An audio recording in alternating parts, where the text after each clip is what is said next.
தொடங்கியது 4வது டெஸ்ட். தனி ஆளாக ஒரே இன்னிங்ஸில் 37 சிக்ஸரை பறக்கவிட்ட ரிஷப் பண்ட். ஆடிப்போன இங்கிலாந்து அணி. அதாவது இந்தியா மற்றும் இங்கிலாந்து அணிகளுக்கு எதிராக தற்போது 5 டெஸ்ட் போட்டிகள் கொண்ட தொடர் இங்கிலாந்து நாட்டில் வைத்து நடைபெற்று வருகிறது. இந்த தொடரில் ஏற்கனவே 3 போட்டிகள் முடிவடைந்த நிலையில் 2 போட்டிகளில் இங்கிலாந்து அணியும் 1 போட்டியில் இந்திய அணியும் வெற்றி பெற்று 2-1 என்ற கணக்கில் இந்த தொடரில் முன்னிலையில் இருக்கிறது இங்கிலாந்து அணி. இந்த நிலையில் அடுத்து நடந்து வரும் இந்த 4வது டெஸ்ட் போட்டியில் இந்திய அணி கண்டிப்பாக வெற்றி பெற்றே ஆக வேண்டிய கட்டாயத்தில் இருக்கிறது. ஏனென்றால் இந்த போட்டியில் மட்டும் இந்திய அணி தோற்றுவிட்டால் அடுத்து நடக்கப் போகும் கடைசி போட்டியில் வெற்றி பெற்றால் கூட இந்திய அணி இந்த தொடரை 3-2 என்ற கணக்கில் இழந்துவிடும். ஆகவே இந்த 4வது டெஸ்டில் இந்திய அணி கண்டிப்பாக வெற்றி பெற்றாக வேண்டிய கட்டாயத்திலும் இருக்கிறது.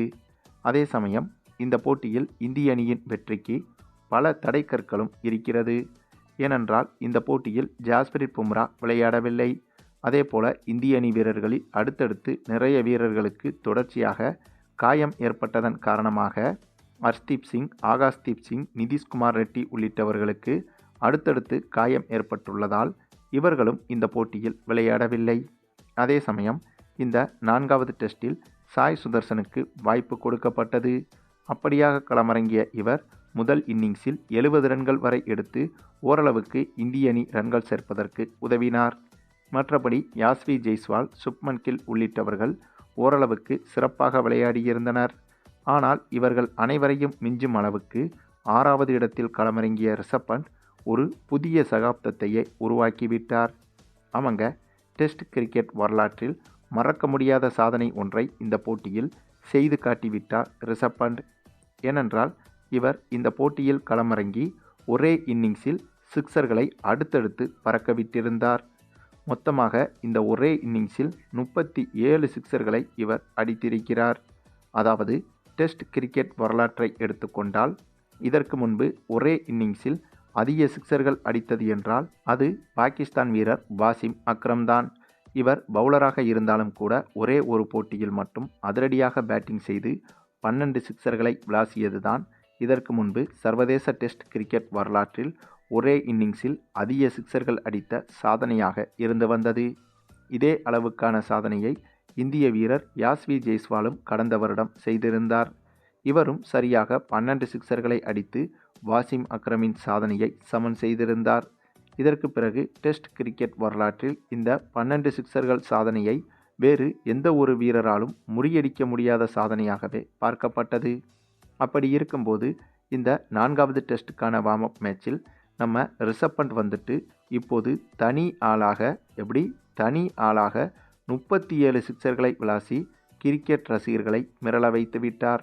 அதுவும் இந்த டெஸ்ட் தொடரில் இங்கிலாந்து அணி வீரர்கள் ஒட்டுமொத்தமாக அதிகமாக பயப்படுவது ரிஷப் பண்டிற்கு மட்டும்தான் என்று இங்கிலாந்து பயிற்சியாளரே சமீபத்தில் பேட்டியும் கொடுத்திருந்தார். இப்போது அதை உறுதிப்படுத்தும் விதமாக இந்த ஒரு சம்பவத்தை நிகழ்த்தியிருக்கிறார் ரிஷப் பண்ட். அது மட்டுமில்லாமல் 1970வது வருடங்களில் இங்கிலாந்து நாட்டில் நடைபெற்ற உள்ளூர் போட்டி ஒன்றில் பிளாக் வுட் என்ற இங்கிலாந்து பேட்ஸ்மேன் ஒருவர் அதிகபட்சமாக 36 சிக்ஸர்களை அடித்ததாகவும் கூறப்படுகிறது. அதாவது இது அதிகாரப்பூர்வமாக இல்லை என்றாலும் இப்படி ஒரு சம்பவம் நடந்திருக்கிறது என்று கிரிக்கெட் உலகில் கூறப்படுகிறது.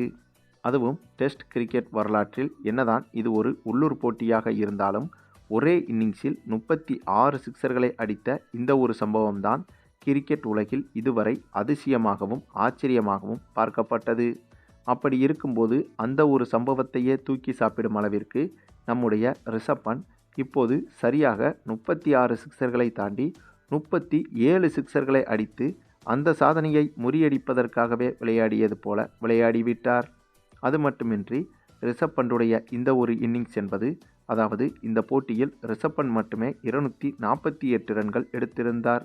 ஆகவே இவருடைய இந்த அதிரடியான இன்னிங்ஸ் என்பது நடக்க இருக்கும் இந்த 4வது டெஸ்டில் இந்திய அணிக்கு மிகப்பெரிய பாசிட்டிவாக பார்க்கப்படுகிறது. அதற்கு காரணம் ஏற்கனவே 3வது டெஸ்ட் போட்டியில் இந்திய அணி தோல்வியடைந்ததை தொடர்ந்து இந்திய அணி வீரர்களில் அடுத்தடுத்து காயம் காரணமாக நிறைய பேர் தொடரை விட்டு விலக இருப்பதை தொடர்ந்தும் இந்திய அணி வீரர்களுக்கு கடந்த சில நாட்களாக இப்படியாக கெட்ட விஷயங்கள் தான் நடந்து வருகிறது. இதனாலேயே இந்திய அணி வீரர்களின் மனநிலையும் நெகட்டிவாக இருப்பதற்கும் வாய்ப்புகள் அதிகம். இந்த நேரத்தில் ரிஷப் பண்டுடைய இந்த ஒரு அதிரடி இன்னிங்ஸ் என்பது ஒட்டுமொத்த இந்திய அணி வீரர்களுக்கும் மிகப்பெரிய பாசிட்டிவான மனநிலையை உருவாக்கியிருக்கும். அதுவும் இந்தளவுக்கு ரிஷப் பண்ட் அதிரடியாக அடித்தது என்பது இந்த 4வது டெஸ்ட் நடைபெறப்போகும் இதே மான்செஸ்டர் மைதானத்தில்தான். மேலும் இந்த மைதானத்தில் இதுவரை இந்திய அணி ஒரு போட்டியில் கூட வென்றதே கிடையாது என்றும் சொல்லப்படுகிறது. இதுவரை 9 போட்டிகளில் இந்த மைதானத்தில் விளையாடியிருக்கும் இந்திய அணி இதில் 5 போட்டிகளில் தோல்வியும் 4 போட்டிகளில் டிராவும் செய்துள்ளது. அப்படி இருக்கும்போது இந்த ஒரு விஷயமும் இந்திய அணி வீரர்களின் மனதிற்குள் ஓடிக்கொண்டிருக்கும்.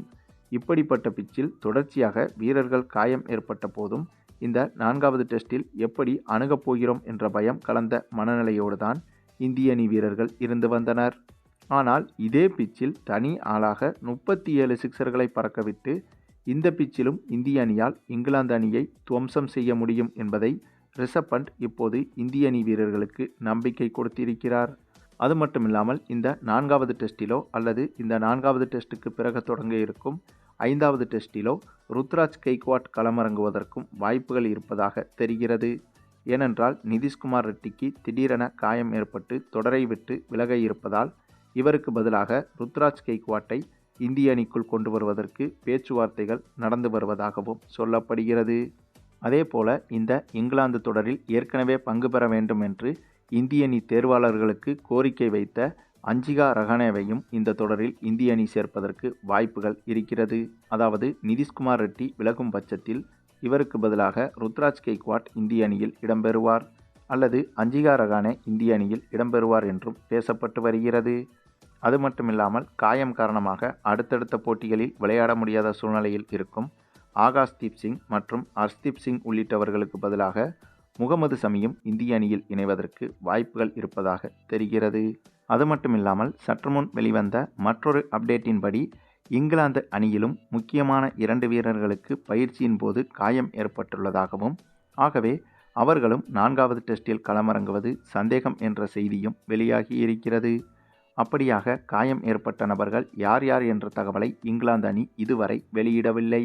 ஆனால் முக்கியமான வீரர்கள் 2 காயம் ஏற்பட்டதாக தகவல்கள் கசிந்துவிட்டது. ஆகவே இந்த ஒரு விஷயமும் இந்திய அணிக்கு ஒரு விதமான பாசிட்டிவான மனநிலையை ஏற்படுத்தும். அது மட்டுமில்லாமல் தற்போது விராட் கோலி பற்றியும் ஒரு அப்டேட் வெளியாகி இருக்கிறது. நிதிஷ்குமார் ரெட்டிக்கு பதிலாக விராட் கோலி கூட இந்திய அணிக்கு மீண்டும் திரும்பலாம் என்றும் பேச்சுக்கள் அடிபடுகிறது.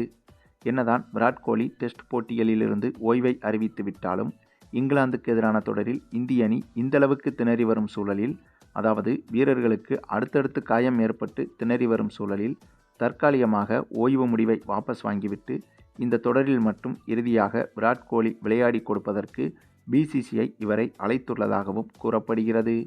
மேலும் விராட் கோலி டெஸ்ட் போட்டிகளில் அவசரமாகத்தான் ஓய்வை அறிவித்திருந்தார். அதற்கு காரணம் இந்திய அணியின் தற்போதைய பயிற்சியாளர் கௌதம் காம்பீர் தான். இவர் இந்திய அணியின் பயிற்சியாளராக வந்த பிறகு, அதுவும் இந்த இங்கிலாந்து தொடருக்கு முன்பாக இந்திய சீனியர் வீரர்கள் யாரும் குடும்பத்தினரை அழைத்து வரக்கூடாது, அப்படி இருக்கக்கூடாது, இப்படி இருக்கக்கூடாது என்று பல கட்டுப்பாடுகளை விதித்தார். அதன் காரணமாகவே அதிருப்தியில் ஓய்வு முடிவை அறிவித்திருந்தார் விராட் கோலி. ஏனென்றால் ஏற்கனவே விராட் கோலிக்கும் கௌதம் காம்பீருக்கும் ஆகவே ஆகாது. ஆகையால் விராட் கோலி ஓய்வு முடிவை அறிவித்தது என்பது நன்கு யோசித்து எடுத்த முடிவு இல்லை என்றும் கௌதம் காம்பீர் மேலிருக்கும் கோபத்தில் எடுத்த முடிவு என்றும் சொல்லப்பட்டது. ஆக இத்தகைய காரணங்களை வைத்து பார்க்கும்போது கண்டிப்பாக தற்காலிகமாக ஓய்வு முடிவை வாபஸ் பெற்றுவிட்டு இந்த டெஸ்ட் தொடரில் விராட் கோலி இந்திய அணிக்காக பங்கேற்கவும் வாய்ப்புகள் இருக்கிறது என்பதும் குறிப்பிடத்தக்கது. ஆக மொத்தம் இங்கிலாந்துக்கு எதிரான இந்த தொடர் என்பது இந்திய அணிக்கு கடும் சவாலாக மாறிவிட்டது. அதுவும் இந்த 4வது டெஸ்ட் போட்டி என்பது மிக மிக கடும் சவாலாக மாறியிருக்கிறது. வாழ்வா சாவா என்பதைப் போல இருக்கும் இந்த போட்டிக்கு முன்பாக இந்திய அணியின் பிளேயிங் 11இல் உள்ள பல வீரர்கள் அடுத்தடுத்து காயம் ஏற்பட்டு இந்திய அணிக்கு கடுமையான சிக்கலையும் உருவாக்கிவிட்டனர். ஆனாலும் கூட ரிஷப் பண்டின் இந்த ஒரு இன்னிங்ஸ் தான் இந்திய அணி இதுவரை இழந்த நம்பிக்கைகளை இப்போது மீட்டெடுப்பதற்கு சிறந்த உந்து விசையாக இருக்கப் போகிறது.